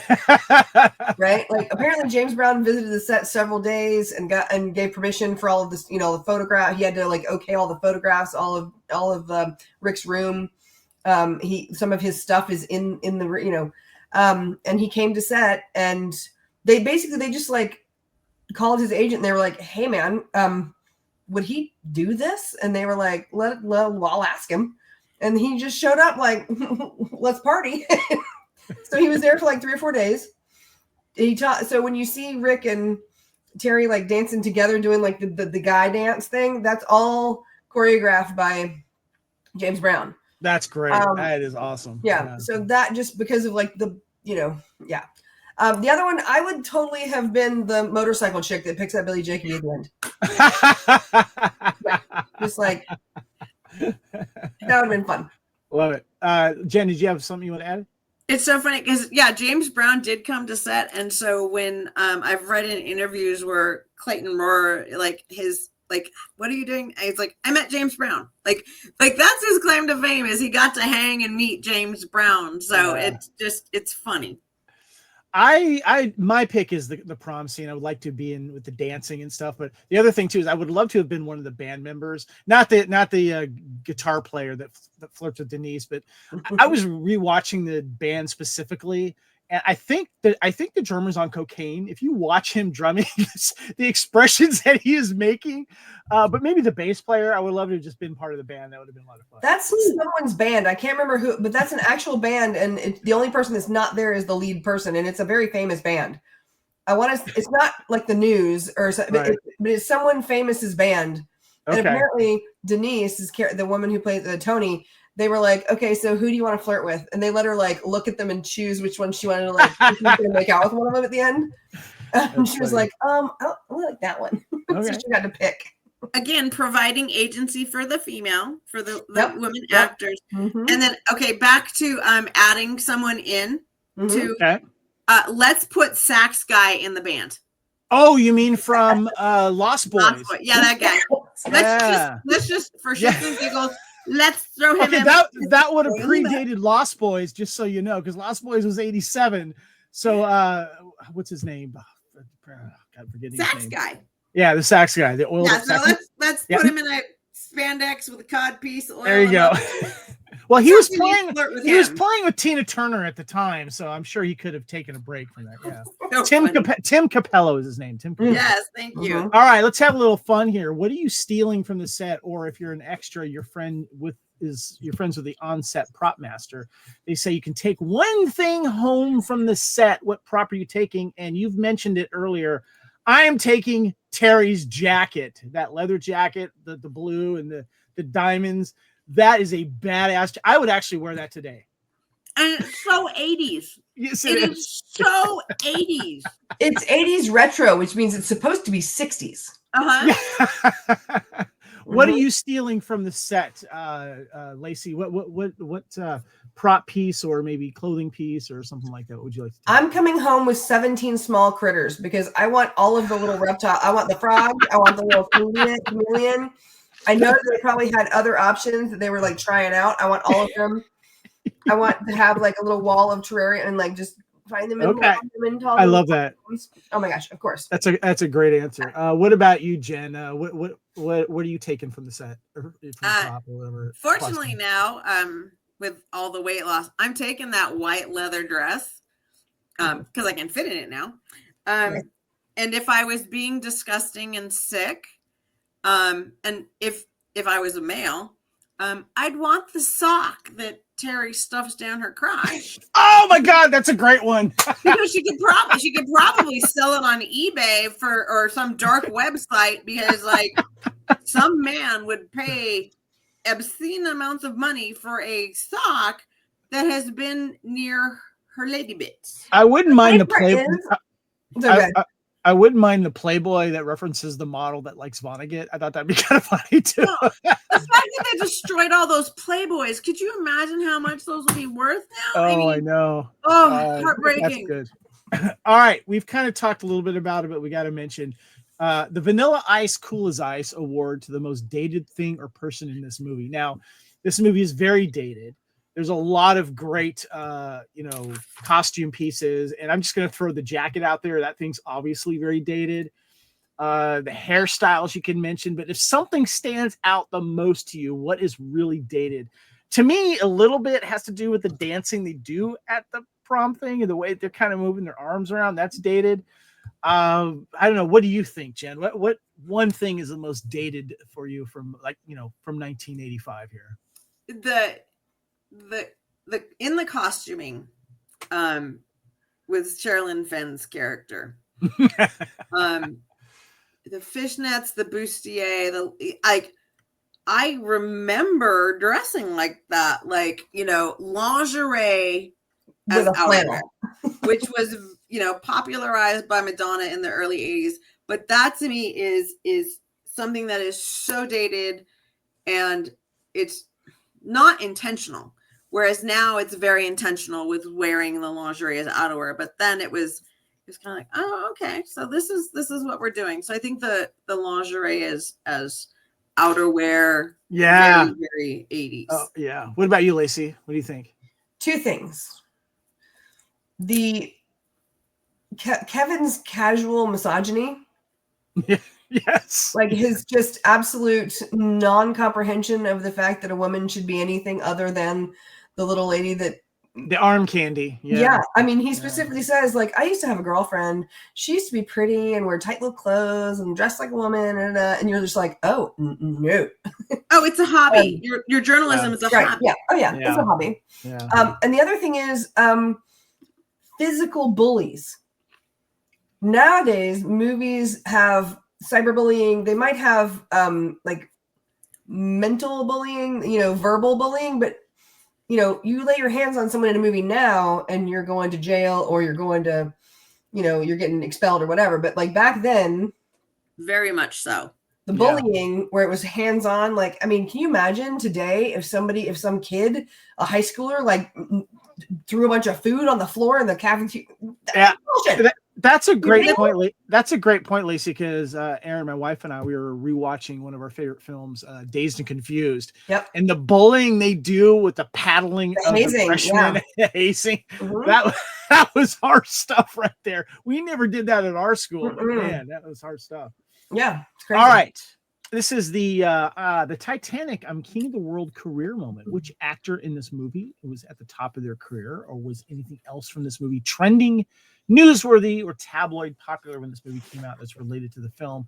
You could probably say William Zabka was having a moment. He was known as the bully guy, good-looking guy as well. I don't know. What do you guys think? Who has their Titanic King of the World moment in this? I think William Zabka is literally the only kind of person, like, we all know his name. Like, I'm like Clayton Rohner or Joyce Hyser, whereas William Zabka, and we've done another podcast and I referenced it earlier, he's the William Zabka of this. Like, that to me is just because he's done so much. His career is trending towards William Atherton's career, like that whole, because to me, no one else I can really remember other than Zabka. Until we have the Zabka assance for, Cobra Kai. And redeemed. Yeah. Lacey. Oh, good. I would say the same thing, sort of, but because I do remember all the names, I think it's one of those things where it's the same thing, only I remember all the names. I just know not to expect other people to remember anyone but William Zabka. Right. Because I would say Joyce Hyser and people would be like, huh? But I'm like, and then they'll, I remember that. But, or Clayton Rohner and be like, no, he's from, and he did the, okay. That kind of thing. But I do think that Billy Jacoby had kind of a little bit of a thing going, and Sherilyn Fenn was about to just blow up. Yeah. Oh, that's true. She's the one, because didn't she just after this was...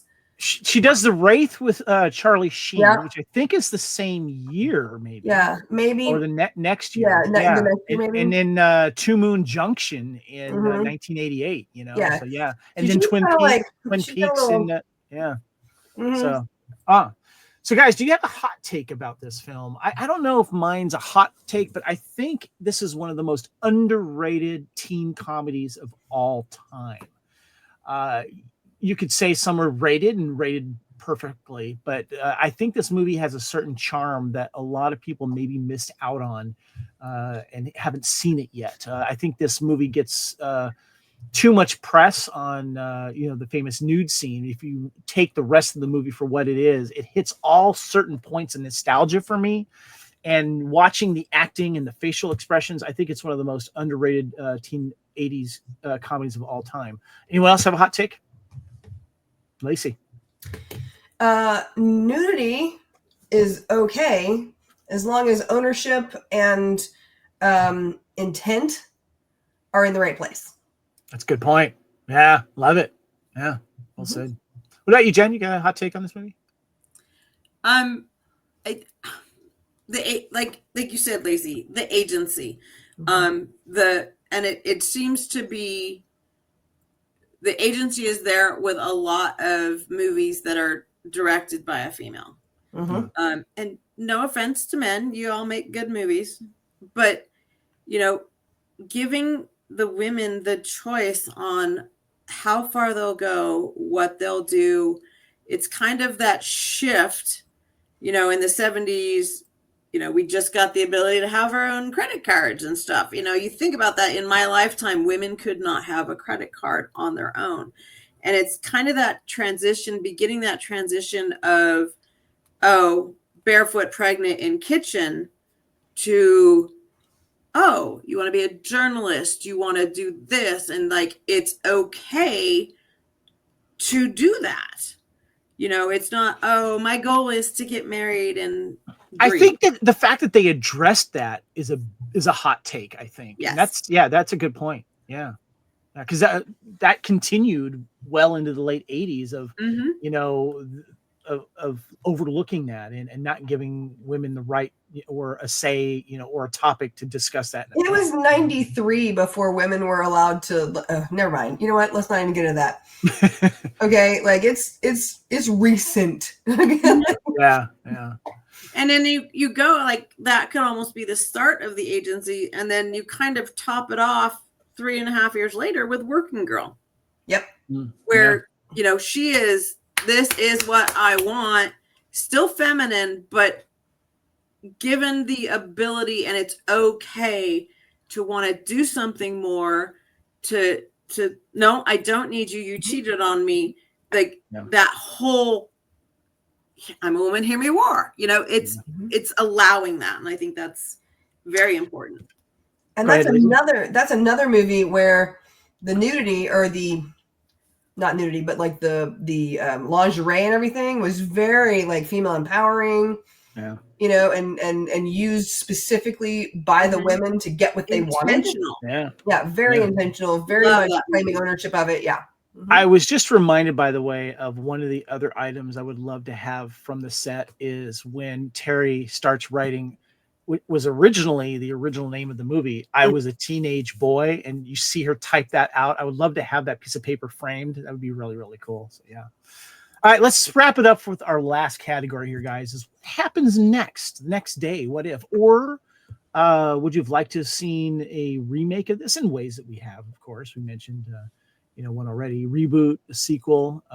If we did have a sequel, which I'd like to see. And so what we see at the end of the film, obviously, we have Joyce or Terry and Rick, they're together. How long does that last? We also have, was it Sherilyn Fenn is found in bed, of course, with Billy or Buddy, excuse me, his buddy. And, so I'm kind of curious, what are you guys' thoughts? What happens next? And, would you like to have seen a sequel or, leave it alone? What do you think, Jen?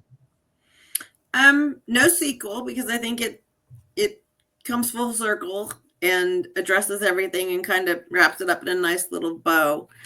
The next day, I mean, obviously, Billy and Sandy, just two all-American kids experimenting with sex. I think that they're both really, really horny. So I think probably all summer they're boinking and, playing, experimenting. There's probably some cunnilingus, some fellatio, maybe some anal. I don't know.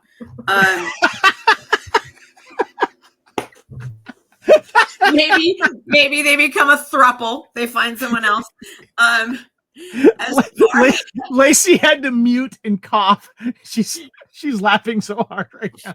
Yes. Leave it to me. Yay, inappropriate content. Sorry, Lace. Do you need some water? Do I need to send DoorDash you some water? Does Buddy maybe take down some of the Playboys in respect to Sandy and Oh God, no, because then you're getting into like the 90s with Jenny McCarthy, who you have a personal relationship with. So I think you can't. You can't change that. He's okay. All right. And as far as Rick and Clary, I think it's maybe a summer thing. She's obviously graduating. She's probably gonna like go to college. I know, like here at Northern Nevada, UNR, they have the Reynolds School of Journalism. So maybe she goes away. Right. And it's just, one of those things like, oh, that was my boyfriend for the summer. And then I think Lee McCloskey. The Kevin character, Kavina. I think Kavina, this takes him down a peg. And he has trouble finding dates for the rest of his life because as women have more agency and more speaking up for themselves, we ain't tolerating that bullshit. Because it'd be like, really, dude? And Zabka too. It's like, really? That's all. Right. That's all you are. You're cute and you have muscles. Whoop-de-doo. All right, Lacey. I think you've recovered there a little bit. Give me your thoughts. Where do you think some of these characters end up, and would you like to see a sequel? Okay. So I think that William Zabka's character ends up in law enforcement. I think that Deb realizes that she needs to figure out things, and I feel like she's gonna end up with a woman because she's had some stuff. Maybe that's maybe she's experimenting. Who knows? I think that Billy Jacoby, Buddy, I think that woman on that motorcycle is going to teach him a thing or two. I think it's going to be inappropriate because she was much older, but I think she's going to teach him a thing or two. And he's going to learn that that's not what, things are all about, and that he has to it's like a give and take or whatever. But I think he's going to reap the benefits of an elder stateswoman. Maybe gotcha. Yeah. Okay. I don't know how long Joyce Terry and Rick will stay together. But it seems like, and the reason I say that is because of the last line where she's like, why don't we go? And he's like, hey, would you let me be the man?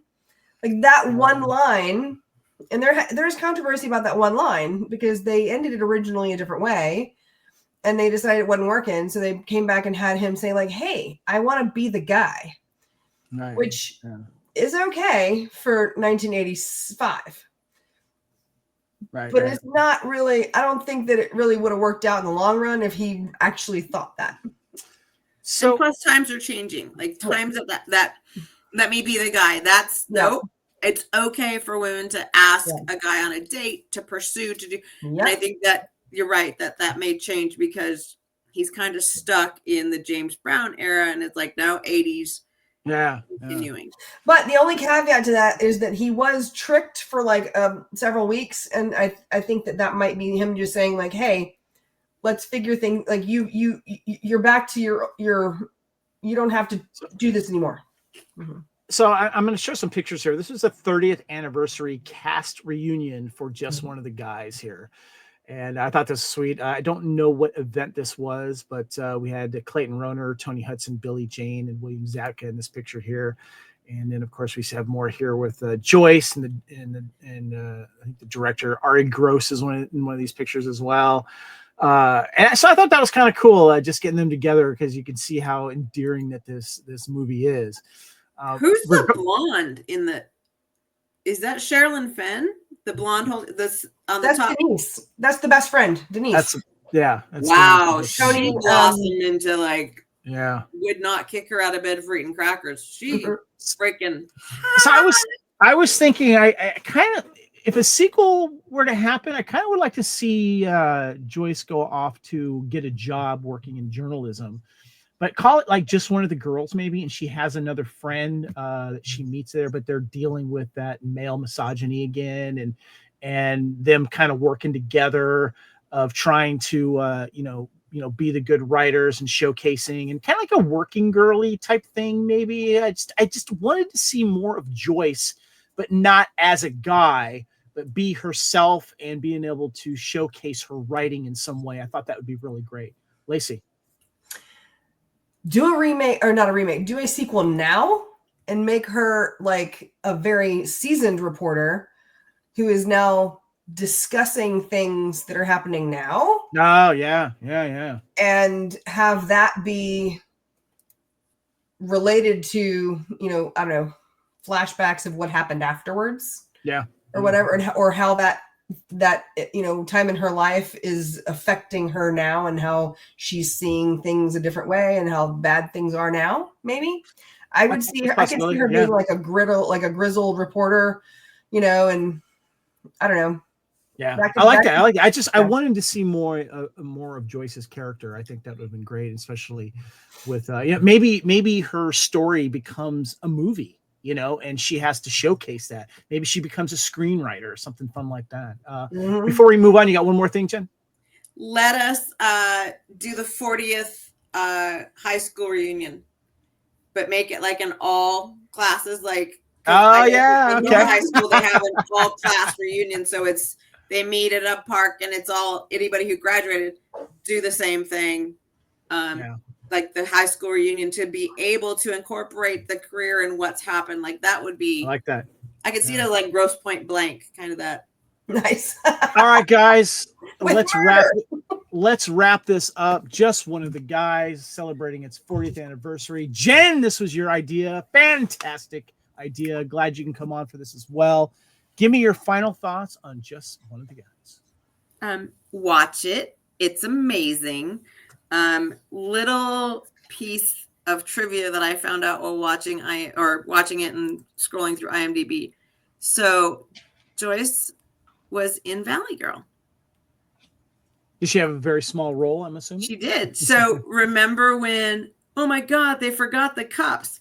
The girl who's asking where the cups are at the prom for the punch bowl, that is Joyce Hyser. Nice. But yeah, fun movie, easy watch. It's 80s. It's fun. It's just as a good watch for, plopping on the couch and being a potato. Perfect rewatchable film. Yeah. Lacey, final thoughts. Loved it. It's great for, it's just a nice relaxing movie. I know it has an agenda, but I think the amount of comedy and the amount of, like, again, female driven, you've got female director, you've got producers, you've got, like, it's definitely, there are more females in the movie than males. Like, it's a nice, it's got an agenda that's not like in your face, I guess. Not overt. Yeah. It's just a nice, relaxing, fun movie. And then you hang it up and you go, hang it up. You finish it and you're like, that was fun. Also, what a tool. And what a dick. And like, what the hell really have the douche canoe? But at the same time, it's just a nice, relaxing movie. It's fun to watch. So, it's interesting, as I brought up earlier, a great double feature for me would be watching this and then watching Secret Admirer, because they're both the same year, and that'd be a fun little thing there. So anyway, guys, Lacey. I would put this with Soul Man. If you're picking a C. Thomas Howell movie to put with it, I'd go with Soul Man.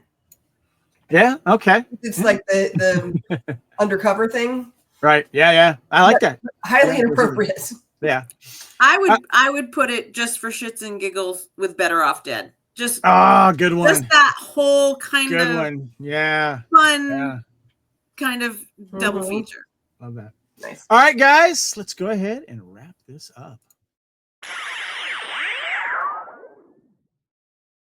This is Couch Potato Theater, just one of the guys here on the Fandom Podcast Network. Hit the QR code there if you're watching the video. Appreciate that.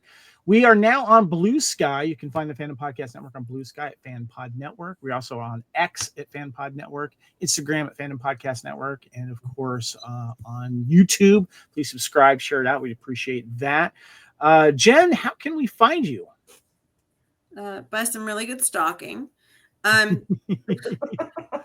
am on Blue Sky. Don't use it a lot, but I refuse to be on X, but I like Blue Sky and Instagram. The two of them, it's Chef Stomp 91, which Kavina is part of that because he used to call me Stomper. I walk heavy and with purpose. I'm a female that's going somewhere. But yeah, Blue Sky and I like how we both gave each other nicknames. I know, I love it. And we still use them 35 years later. Yes. But both of the IG and Blue Sky are Chef Stomp 91. Gotcha. Lacey, you're on Letterboxd. Everything. Right? Yeah, I quit the social media of it all. I am on Discord. I am on Letterboxd. I am very tired of the other stuff. So maybe in the next 5 years I'll get back on it, but it ain't coming anytime soon. You're Lacy Pants, right? Yes, Lacy Pants with double E, no Y. Gotcha. My name is Kevin. I'm on, as I mentioned, on X, Instagram, Threads, Discord, and Letterboxd at Spartan Phoenix, and Blue Sky. I'm at Spartan Phoenix as well. Anyway, thank you guys all for joining us here, and also to real quick, give us a shout out on TeePublic. You can get this cool couch potato theater that I have here. We have logos from all of our shirts, all of our shows that you can put on shirts and T-shirts. We get a little kickback, so support us on TeePublic. Search for Fandom Podcast Network. Appreciate that. Jen, thank you so much for suggesting this. This was a lot of fun. Thank you for doing it. I love this movie, and I love the football helmets are kind of good but her boobs are better. I mean, when I say, and I have no problem, one of the most perfect pair of breastises from the 80s. Love it. If you're a boy, it's worth the payoff. And yes, it is. Whatever you do afterwards with that, it's just fun, and it's appreciate quirky. And thanks for doing it. I appreciate it. You bet. And Lacey, I just want to say how much I appreciate you and your dedication to the movies that we watch, and also being my co-host on Time Warp. I love doing that with you. And thanks again for giving us the insight on the commentaries and being on the show.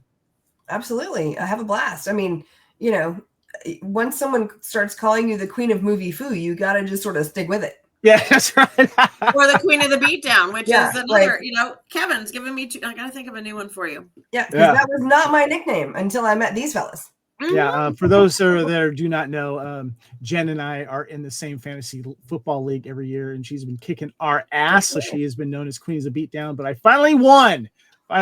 So yeah, but she's robbed. I'll kick your ass. I'm going to kick your ass this year. I'm already planning my draft strategy, which you're not going to get. I know. No matter how much you bribe my husband. Guys, thank you again so much. This has been Couch Potato Theater, just one of the guys. And until next time, we will see you on the couch. Thank you, guys, and goodbye.